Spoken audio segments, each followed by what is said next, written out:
I wonder in that experiment if someone comes into, just an experiment at a college or university, they're probably in a pretty baseline, decent mood, right? Most people, especially at that age, aren't experiencing such loss and heartache. And so if you go in to that experiment, you watch a sad movie, you cry, it seems relatively basic that of course they're going to have a lower mood. But if you have someone that is experiencing genuine like powerlessness, loss, grief, and all of these things, that this is why through the centuries so many people have found crying to be cathartic.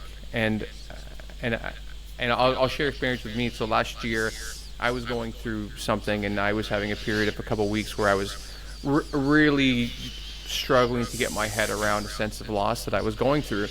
And on the recommendation of a friend, I went to see a movie nearby here, and I went late at night, and the movie was super sad, and I wasn't planning on even being in a movie like that.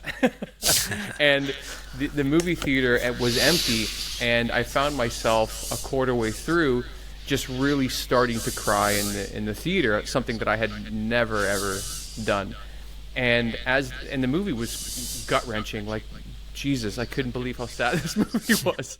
And halfway through, I was like really full on sobbing, to the fact that like I even started laughing, because I realized if there was even one other person in this theater, I would not be allowing myself to emote like this. And this went on for most of the movie. And then when I walked into the theater, I remember I felt like, I don't know, 1,000 pounds lighter. I felt like I had been on a spa vacation, and on my walk home, like I'd never ever experienced something like that in my entire life. And it was the first time that I really thought like, oh, this is what I've been hearing from my female friends over the years when they're sad and mourning something, of all the benefits they get. And so I wonder how you think about all of these anecdotal evidences to some of these studies that you've tried to do as well.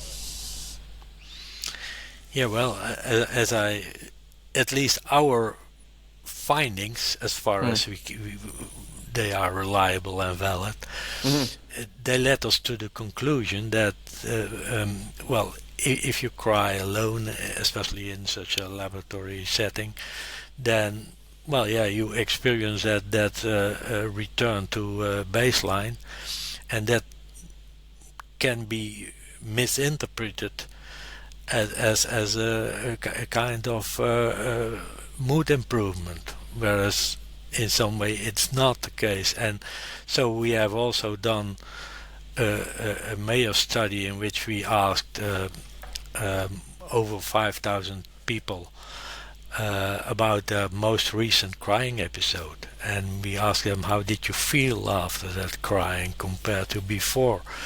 And exactly 50% of them said that they felt better, 40% said that they did not feel and did not experience any change, and 10% said that they felt worse after the crying episode. Right.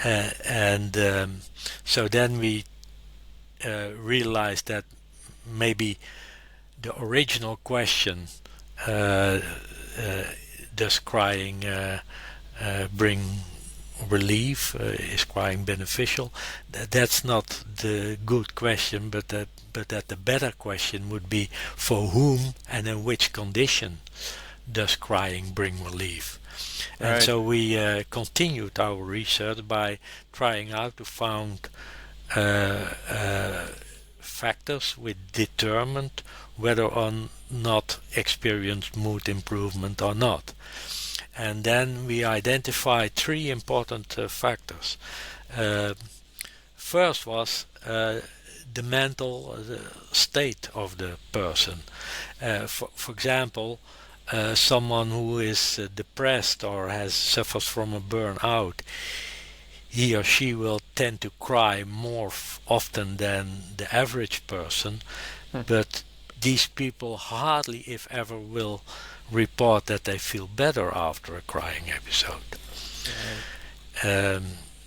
And so that's one thing. The second thing is the specific nature of the antecedent, of the crying antecedent. What was the trigger of your tears? And we made a global distinction between controllable situations like a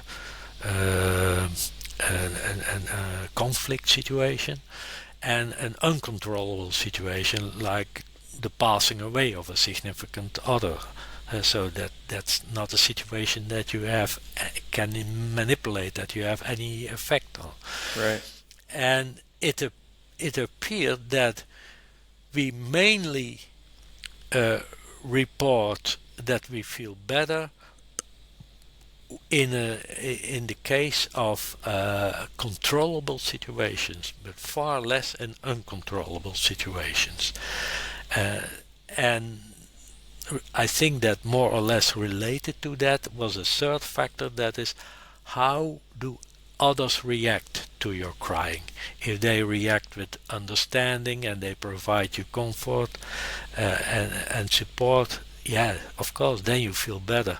But if they become mad at you or they start laughing at you and you feel ashamed or embarrassed, Right. well, then you will not experience any beneficial effects of crying.